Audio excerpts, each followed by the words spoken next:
Guten Abend. Doors are knocking.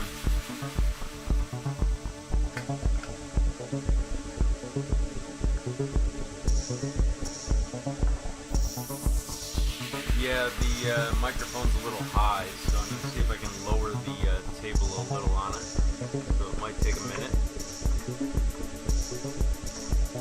Last night we were trying to troubleshoot the DL Touch, so it was a long night. So I don't know how tired I'm going to be today.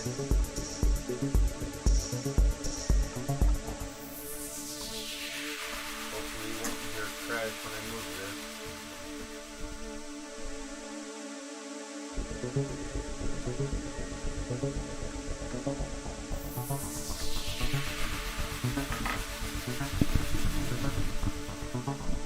There we go.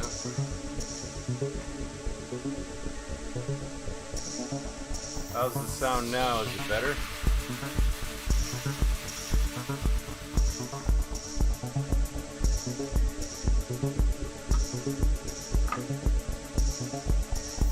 Yeah, the microphone was, let's just say, about 2 feet above me.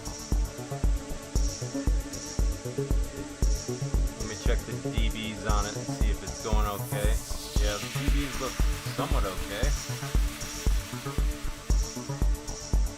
So right now I'm just trying to find equipment that I put someplace on this table.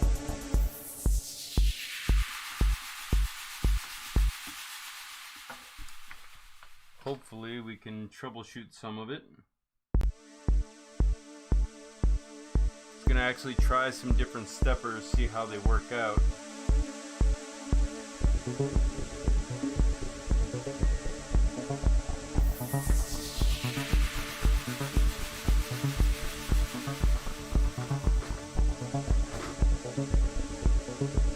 But apparently I'm trying to find an extruder, so it's gonna take a second.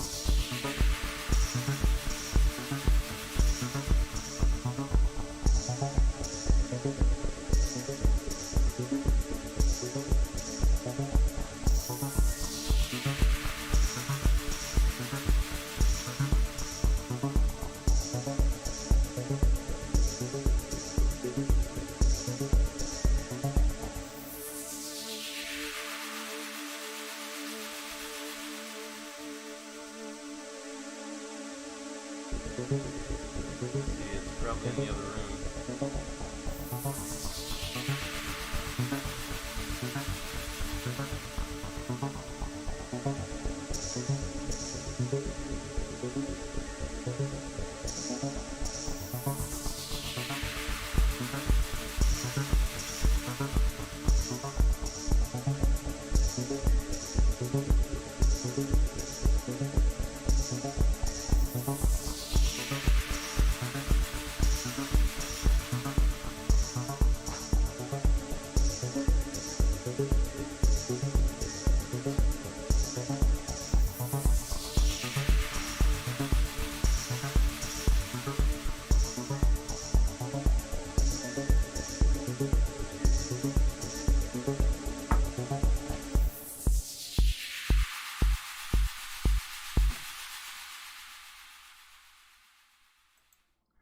Okay, I'm getting things set up here.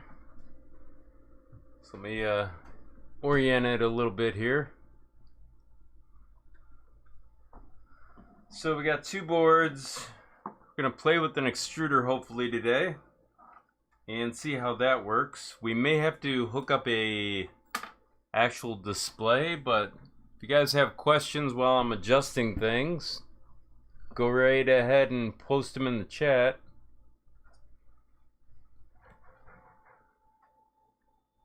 I just have to line things up here a little. So we have two boards. This is the SKR version 1.1 for the E3 dip, and this is 1.0. And the other day we hooked up a heat bed and we did some steppers, so we're going to try some steppers again. I'm guessing we did a TMC without sensorless homing, but correct me if I'm wrong. So we're going to try the TMC 2209s today, probably. See what we got going on in the chat here. Okay, so first thing I need to do is explain that these boards are very similar. There's minor changes, but they're good for like an Ender 3. If you want to vary steppers, you can also do, I think, the BL touch on it, but I have to check that. So give me 2 seconds to clean up my browser here. So if we go over to here, give me a second to get it right. So on Big Tree Tech's website, I'll show you what it looks like in a second. So in the browser, we're going to have a repository of possible things we can work with. So to start with, we'll search on E3 dip, I believe it is. And there's only one version, like I said the other day. And there's a manual right here. So inside the manual, you can see that there's steppers where they have the pins already preset for the diagnostic pins and the overcurrent. They point out how many steppers you can do, and both still maintain 4. So then we have the outline of what's on the board. So we have something about a probe here and a servo. So that means that we could probably do a BL touch or E3D, or I'm sorry, 3D touch, pardon me. And of course we have our TFT screen. So let's see if we can set up something different. Let's try SPY, because I haven't done that one in a while. We're not going to do it with sensorless homing, but we'll do the TMC 5160. Usually you can do a bigger motor for this, and I have one, so let's see if I've got it close by. So here's the actual motor. I'll let you see what I'm doing. So this is a very large motor. So we're going to see if we can drive it. I just need to grab the steppers. So this one's going to be a TMC 5160 version 1.2. So I don't know if I'm going to zoom in on that correctly, but let's see what happens. There we go. So this is actually a SPY stepper. So in order to configure this, we need to have the pins in the right place. So like we just saw in the browser, the pins need to be on the pins they're currently on, because you can see the empty pin right here. So it's already default for that. So we're going to zoom out, and we're going to actually install it right over here, noting the enable pins over here. And notice how it's yellow and black, so we're just going to go red and black. And that's all you have to do to install it. There's no moving of pins in this case. So I'm going to secure this down real quick, just so it doesn't slide around. So let me get this in frame. We'll move this over a little bit.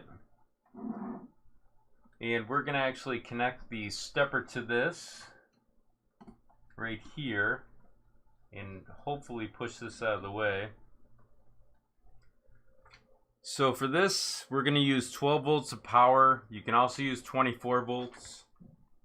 So I need to grab the correct power cable for this. And like I said before, use ferrule connectors. It's a lot safer, and mark your board so that life is easy. Especially when you're at an angle like this where you can't see what you're doing. So this is de-energized at the moment, so there's no power going to the system. It's unplugged. And that's more, well, it's for safety. So we're all set there. We do need to actually load firmware, and we can't load it directly, so we've got to use some kind of device. In this case, we have a little Rocket Tech that is pretty easy to work with. So I'm just going to slide this in here and then drop it in the computer. And I'm going to move this a little bit so it's not so reflective. And let me look at the chat real quick.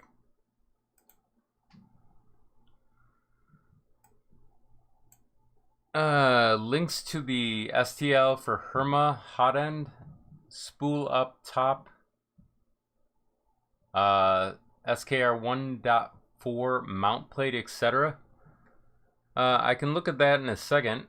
I've never worked with the Herma hot end, or Hemer. Sorry, my pronunciations are off today. I'm a little tired. I think I want to make a whole video showcasing my particular build for those that want to do the same. Yeah, it's a little bit of work.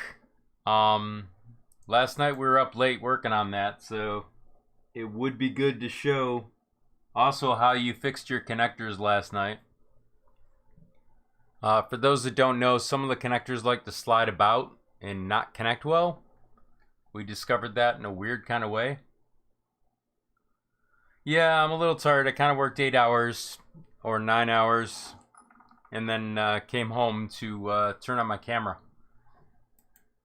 So let me examine this board real quick over in the firmware in a second. Let me first unzip a new build here. Unfortunately, I have to flush part of what I worked on last night. Hopefully I wrote it all down. So I'm just extracting the Marlin so we can work with it over here. You started at 4 a.m. or did you go to sleep at 4 a.m.? Or you started work at 4 a.m.?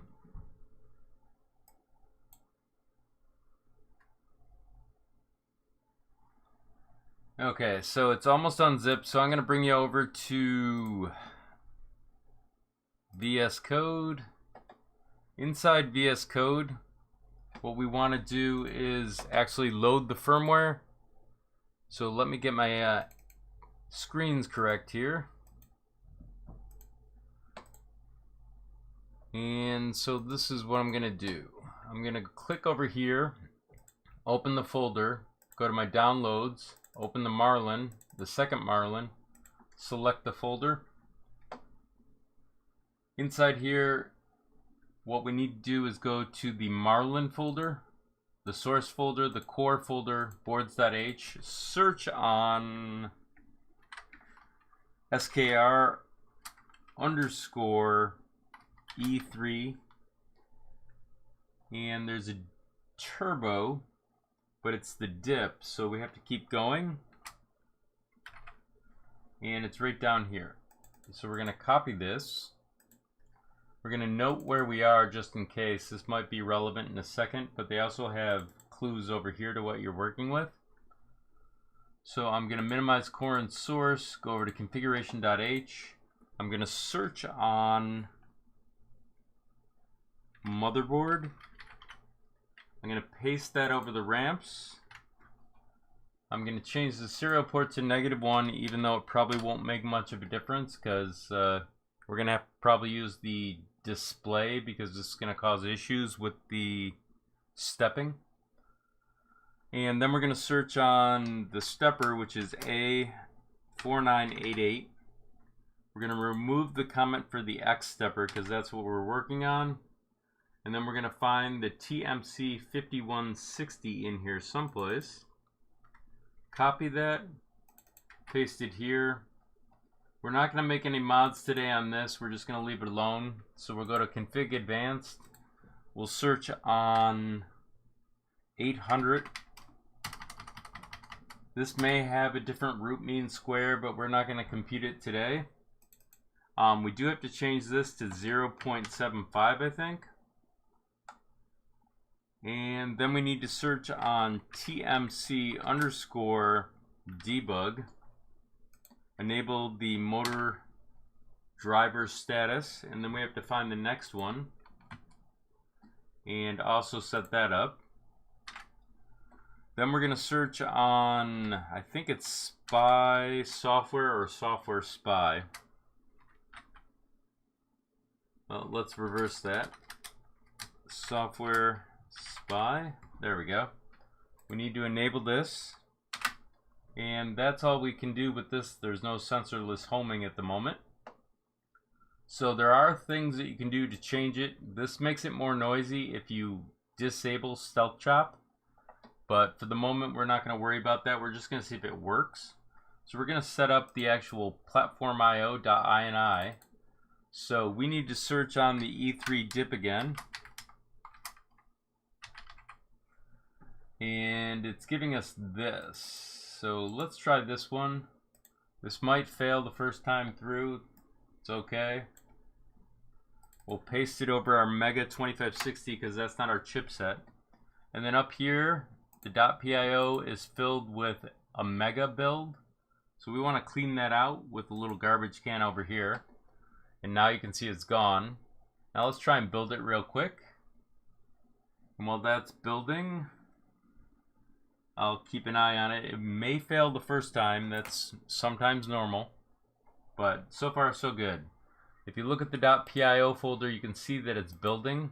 In here, this is a chipset, and then you'll see the firmware.bin if it's successful. So those yellow that you see here, these are warnings. This might be a programming error, but for now we don't really care about it. So I'm going to right click on firmware.bin, reveal in File Explorer. Inside File Explorer, if I can get it to where you can see it, you're going to right click again and send to your D drive. On your D drive, you'll have some test G code that they give you. This was the last build that loaded, and this is the one that's about to load. So we're going to go over to the desktop again.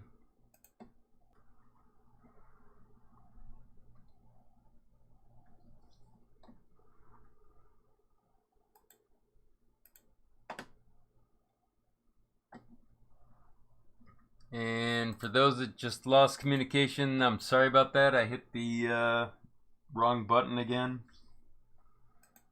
Hopefully you can hear me.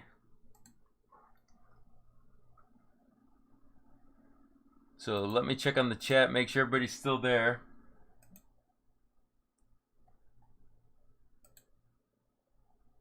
Okay, is everybody still there? Sorry about that.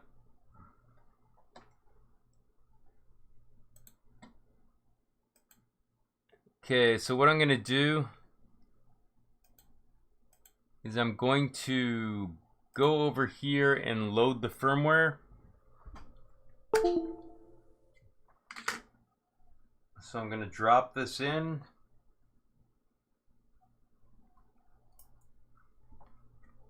And then we're going to power the system first with USB.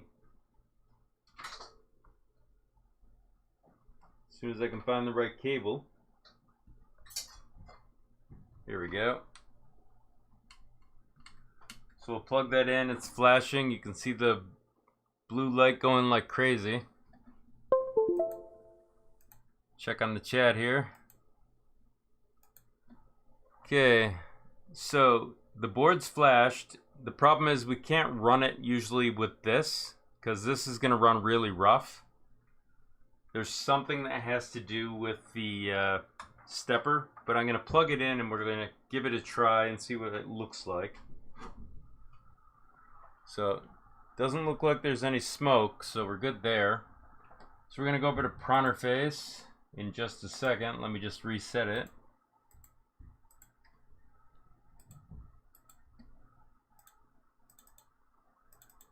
So inside prowler face, gotta make it so you can see it. We're gonna find the COM port. This time it's either gonna be 11 or 6 because I just opened it. In this case it's 11. So we're gonna try and move the X 10 millimeters and see what happens. And apparently it doesn't want to move. So let's try back. And that's awesome. So let's see what we got going on here. Let's do a M122 to see the status. It says that it's high and it's got a bad response. So we've done something wrong with the configuration, or it doesn't work. So let's go back over to the board and see if we can fix this. So I'm going to power it down, or it just doesn't work. Check our connectors. They weren't fully seated, so I'm going to power it back up and try again. Go over to prowler face, disconnect, connect, M122, still says bad response. So let's see what we got going on here. So it may not work on this board, in which case that's understandable. Let's see if it'll move. Nothing. So I'm going to power that down. I'm going to go over to the workbench and start breaking things down on it and see what happens. So what I'm going to probably do is load the LCD in a second. But I'm going to take this out. And the reason it's not running, I made a mistake. Hopefully I didn't cook anything, but we'll find out. So I'm going to pop out these jumpers because they're in the wrong spot. They're all the way to the right when they should be on these two.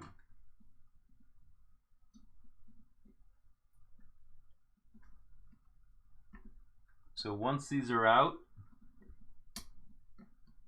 we're going to place them on the correct two.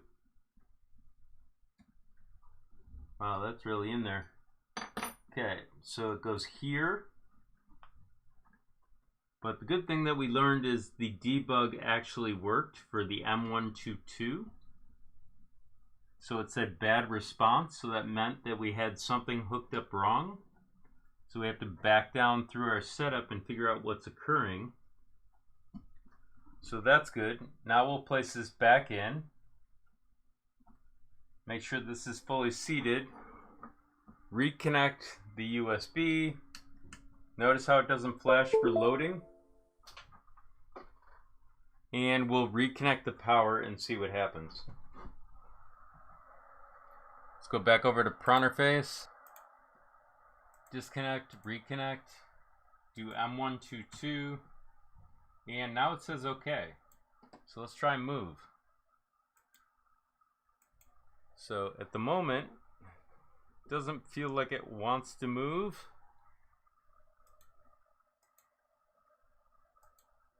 So we got another issue that we need to sort out. So let's try the LED or LCD or touchscreen.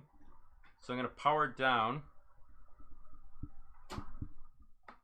Does say it's going to do the TMC 5160 on here, so maybe I got the current wrong, but we'll find that out. So I'm going to pop this out, and I'm going to load it back in here.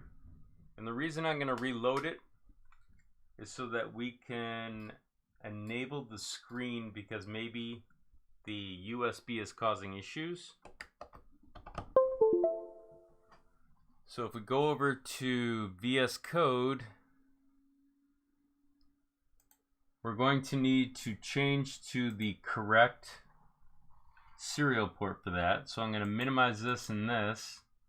I'm going to go over to config.h, search on motherboard, and up here we're going to enable this, and I think it's 2, but we might want to check. I get them easily confused. So what we'll do is we'll go over to the browser and we'll cheat.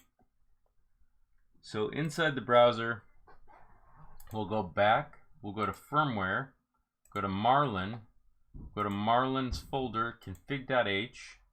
We'll scroll down to where we see the second serial port. It's number 2. These, I believe, are interchangeable. It seems to work for me and other people. So I usually do that one first. So I'm going to go back over to the workbench, or excuse me, to VS Code. And inside VS Code, I'm going to change that to 2, which I just did. So I'm going to hit the recompile button, because already parts of it are built, so it should build a little quicker. And I'll check on the chat, because I know I disconnected a fraction of a second there. Is the sound good? Can people hear me, or do I need to restart it? Let me restart the chat, because I can't see what's going on.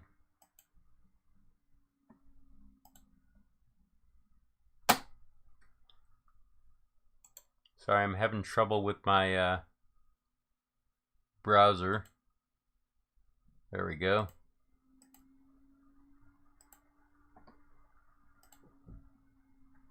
So now that's opening up. Hopefully the chat's working.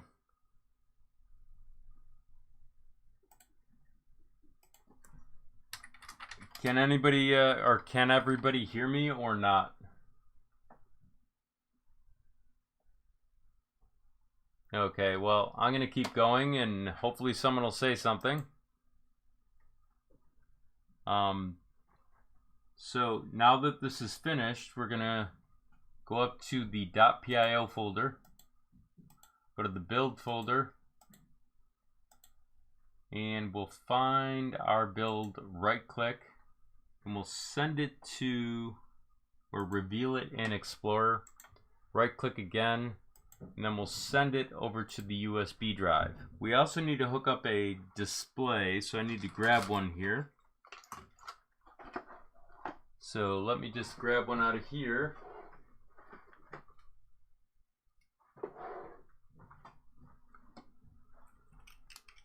Okay, so what I'm gonna do is I'm gonna hook up a display, and I'll show you what I'm gonna do, but we're gonna first go over to the browser real quick. And we're going to find it. Sorry, I gotta click on it. We'll search on, let's go to home. Let's see if we can see what's going on in, oh, it's probably easier this way. So we'll just click here. Then we'll search on E3 dip. And inside here, we need to know what the hardware looks like for the connection. So let's see if this is it. So we're looking for the TFT display, which is close. I just need a pinout diagram. This way I can say what the pins are. So we're looking for reset in this case. So we're all set there. So let's go over to the workbench real quick. Hook this up. So that's the reset pin. So that means you want to align them according to the order in which they look. In this case, reset's over here, so I'll click this in first. Then I'll click in this. And then we'll check it with power real quick, and then we'll do it with regular power. So we're going to use USB power just because it's safer. And it's booting up, so that's good. So we'll disconnect this. This should be configured pretty much okay. So we need to load the firmware real quick. So back over to VS Code. Inside VS Code, we'll right click on firmware.bin, go to reveal in File Explorer, right click again, send it to the D drive. Now it's saying that there's already one there, which I may have already copied because it says 622 and I'm a little tired. So we're going to skip copying it over again. So I'll pull that out. I'll go back over to the workbench and we'll see if this actually works. So this time it's going to flash with direct power. So let's see what happens.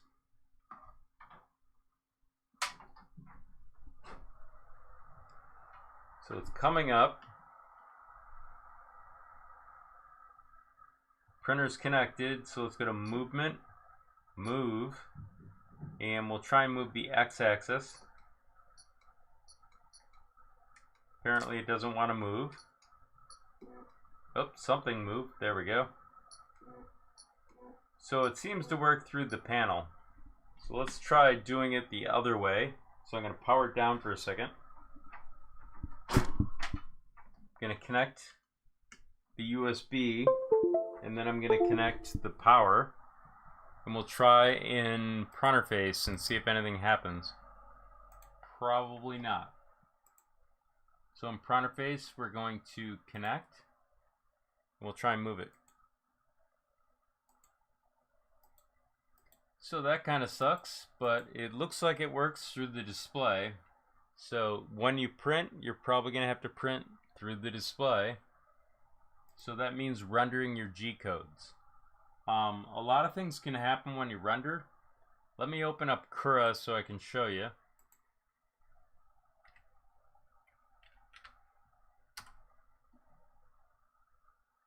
So I'm just waiting for it to come up. It might come up on the wrong screen, so I'm going to have to disconnect here for a second. It's going to grab the port the moment it comes up.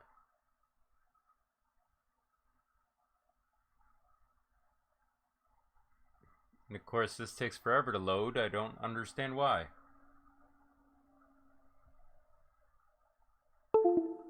Okay, it sounds like it's trying to connect. So if we go over to Cura, we can pull in a file. There's some interesting features in Cura. So if we try and open a folder and find a STL, we can click on it. We can see our image. When we go to render this, we can slice it, and then we can save it to a file. And we can also edit the file. So I gotta find the thing for this, but there's a place in here where you can actually edit your config for your G code. Maybe it's not in this version. Interesting.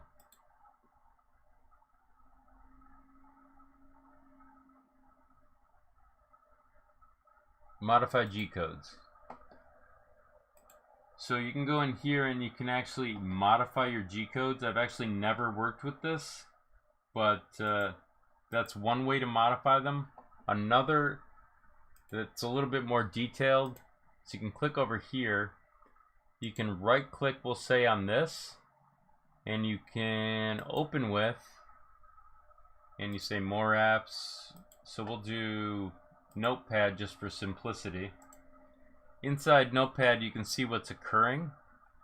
So right here it says the flavor is Marlin. That's just a comment.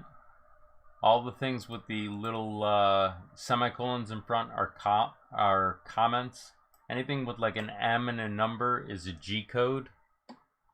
And you can see what's occurring on the actual printer. So this gives away what's occurring. These G1s are actually movements. So you can say that you're moving from one point to another. That's all that's occurring there. Down here, let's see if we can find something. These are printing a lot of circles, so it's not very interesting. But at the very end of this file, which is several lines deep, you can see what happens at the end of a print. So it's telling you what's occurring. It's turning off your fan. It's turning off your hot end, and it's turning off your bed.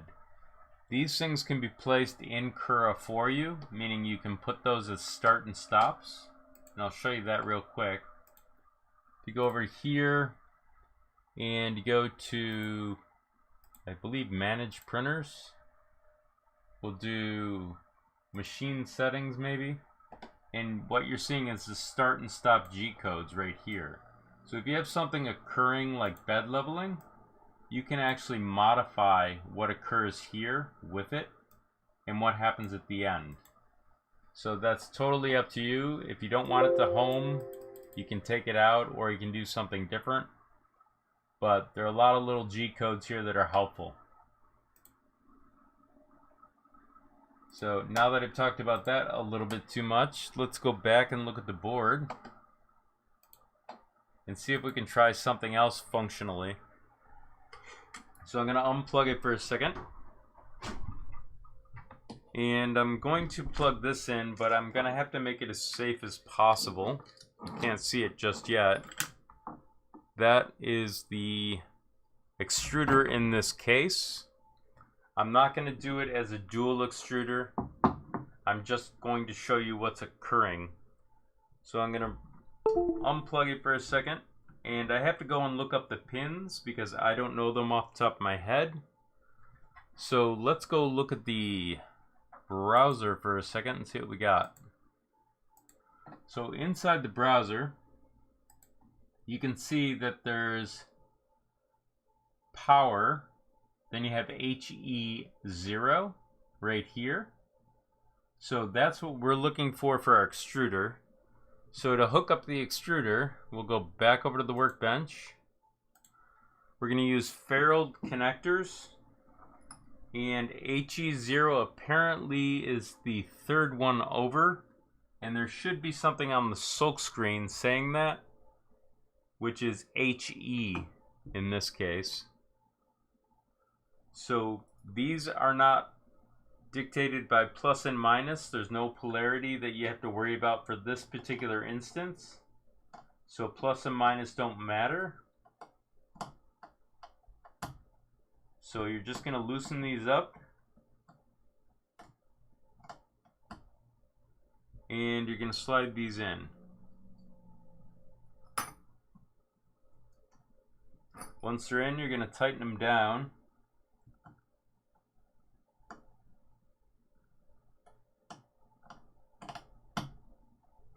And we got that all set. Whoop. This one's not totally tight. So that they don't pull out. Next, we're going to do the fan. And the fan, we need to know where we can plug it in. So we're going to go back over to the browser. Look at the pinout diagram for fans. So we have fan 0 and fan 1. So if you look at this, fan 1 says 24 volts or 12 volts right here, and then ground on the other side. So that means that fan 0 we can actually control because it's 12 or 24, and then it's PA 8 for the pin. So this is a signal pin. So we know that we can connect into that one. So we got to find fan 0 and then connect to it. So if we go over to here, fan 0 is located right here. So we'll just plug it in like so.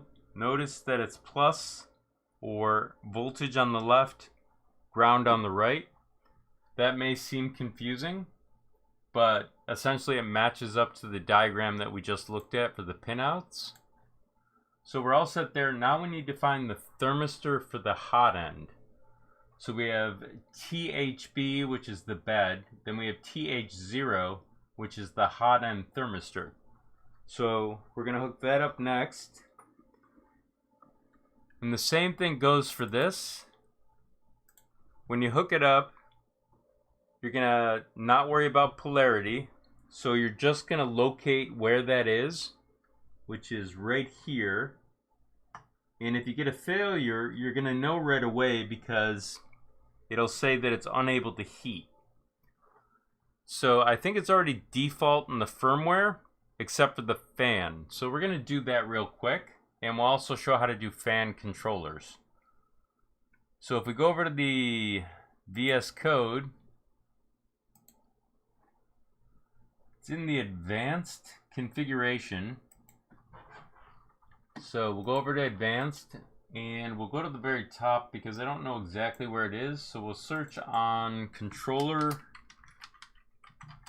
fan, or it's fan controller.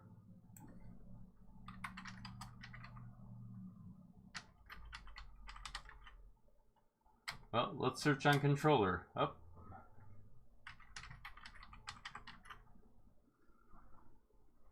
So there's only 26 instances, so I'm gonna eventually hit it. Let's see, controller fan. And what's this for? That's not what we're looking for.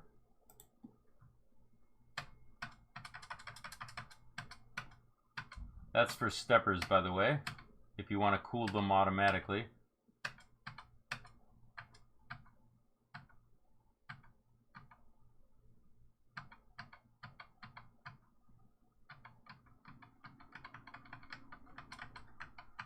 Oh, let's search on -1. There it is. So it's actually extruder cooling fans. I'll wake up in a minute. So this is the one we want to use, and we want to set it to 50 degrees for the moment, and we'll let the fan speed go to full, and then this was the time that it will take to turn off. And then there's also chamber fans that you can do, but we don't have a chamber, so we can't do that. So what I'm going to do is I'm going to check this pin again, and the reason that I need to check it is because it might be noted differently than I know. So if you look in the browser, it says PA, hang on, I gotta find it here, PA8. So it may be PA8, but we can confirm that by going over to VS Code. Inside VS Code, we're gonna go to source, pins. We need to know what our chipset is, so the way we can cheat is go to coreboards.h, and it's the STM, and it's down here, which is the E3 dip. Unfortunately, I'm not seeing it right away. Right there. So it's the STM32F10. So the way that you can find that, let me minimize these folders a little, is to go to pins and then find the file. So it's going to be in one of these STMs. I'm guessing right here. And then we can find the board if it exists. There's a lot of MKS. Is there an SKR in here? I may have guessed wrong. Okay, it's probably in a different folder. So let's check this one. It's not in there. So this one. And those are higher end. So let me check the category over here. ARM Cortex 3. So it's got to be right around here. STR E3 dip. Yep, I'll wake up in a minute. So as you can see, there's pins that are whole phrased. Sometimes they have underscores. So in this case, we know what it's called. So we're going to go off the pinout diagram, which is over here, and we're going to assume it's good for the moment. We could make a mistake, but it says that it's PA8. So that was a long way to get to a simple answer. But what we're going to do is we're going to fix that now. So we're going to go over to advanced.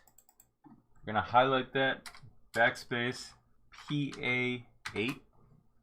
And we're going to test to see if this actually works. So we're gonna build it, and I'm gonna pop the drive out while that's building and put it in the thumb drive. And it got an error, so let's see what that is.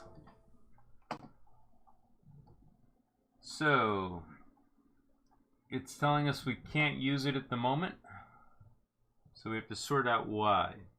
So when we get a bug like this, it says you cannot use as E0 auto fan pin equal to fan pin. So this may already be specified. So what we can do is do -1 and we can check, but let's see if we can check at the sanity check level. So you can hold the control button and press it with a click from your mouse. And right now it's saying E1 auto fan is the fan pin. So there's only one fan that we can do that with. So it's not letting us. So we're going to have to turn it on manually. So this we have to change back, unfortunately.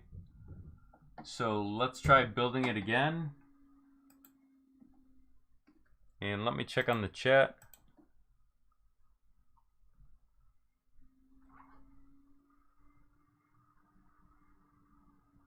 Okay, guten Abend. Okay, now that that's done, or Nacken, pardon me. I'm getting my German messed up here, so. Anywho, now that we have that done, we're gonna go to .pio. We'll go to build, go to the folder as usual, right click, send to or reveal in Explorer, right click again, send it to the D drive. D drive now has it, so we'll pop that out and we'll go back to the desktop. Unfortunately, you didn't see what I just did, which I'll show you real quick. I just dropped it on the drive. I forgot to transition, so let's go over to the workbench. Pop this out. Pop this in here. And we're gonna just power it up and hopefully not make a mess. So the power is gonna go in. And we're gonna run this from the display. So we're gonna probably have to turn on the fan manually. So let's see what happens. So we'll click on heater and fan. We'll do fan. We'll do plus or full power. So the fan does work. That's good. So let's go back. Let's turn on the heater. And let's dial it up to 30 degrees. I don't want to make it too hot. And see if it actually heats up. It looks like it's heating up. Of course, you know, when it beeps to get there, it kind of freaks you out. So I'm going to touch it. It's a little warm. So I'm going to check it with a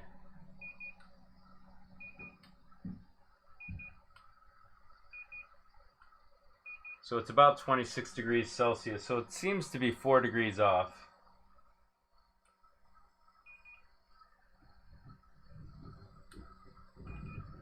Yeah. Now that could be because the fan's blowing on it. I'm not sure.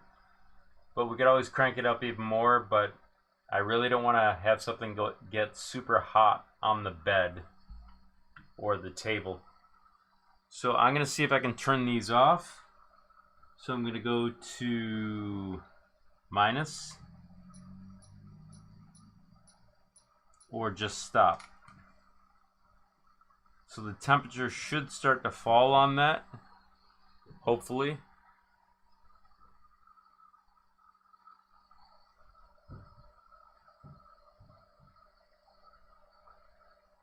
Doesn't look like we're getting any readout from it.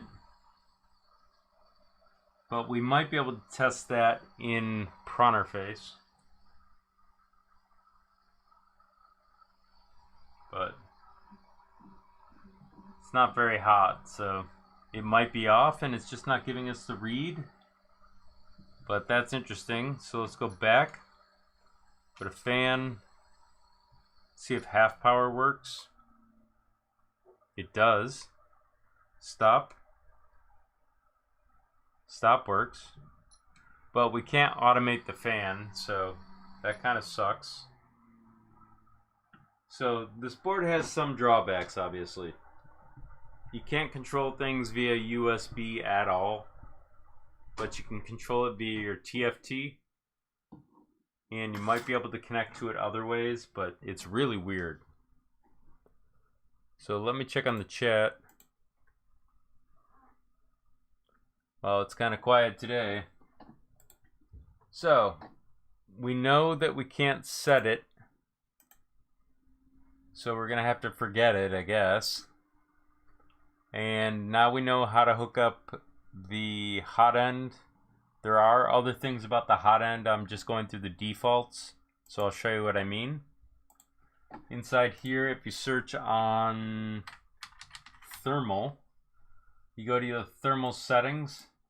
The reason that I know it's okay to run it is because I know there's a default 1 here for the thermistor, and it's probably pretty close to correct. The other thing I need to show you is thermal runaway. So I'm going to search on runaway. Never change these settings. Always leave them enabled. This will prevent fire. So I want to point that out only for safety. So let's see if there's any questions, because I know this board is super interesting. So does anybody have any questions that I can easily do in this configuration?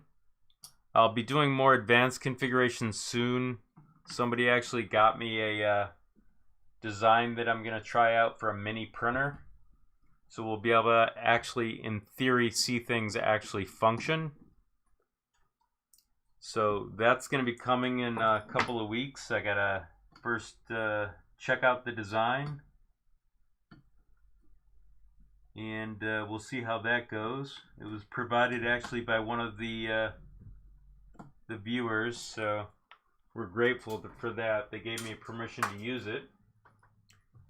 I'm not sure if it's okay to mention his name, so I'll let him let me know. So I'm going to get that out of the way. And I'll try a different board some other day, because this board is interesting. But this is not designed to connect to a computer, I believe is the concept behind it.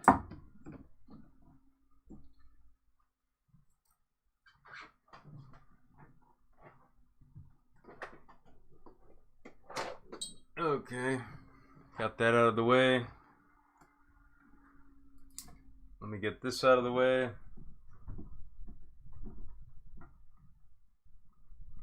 This is my way of keeping things from sliding around on the board. It's also allegedly non-conductive, so it's only blown up once on me.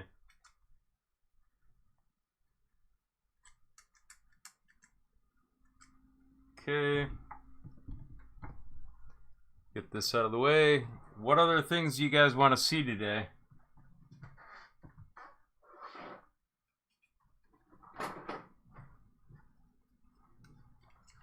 Okay, if it's quiet in the chat, then I guess what I'll do is I'll go take a nap, and Friday, hopefully I'll be more awake when I do this.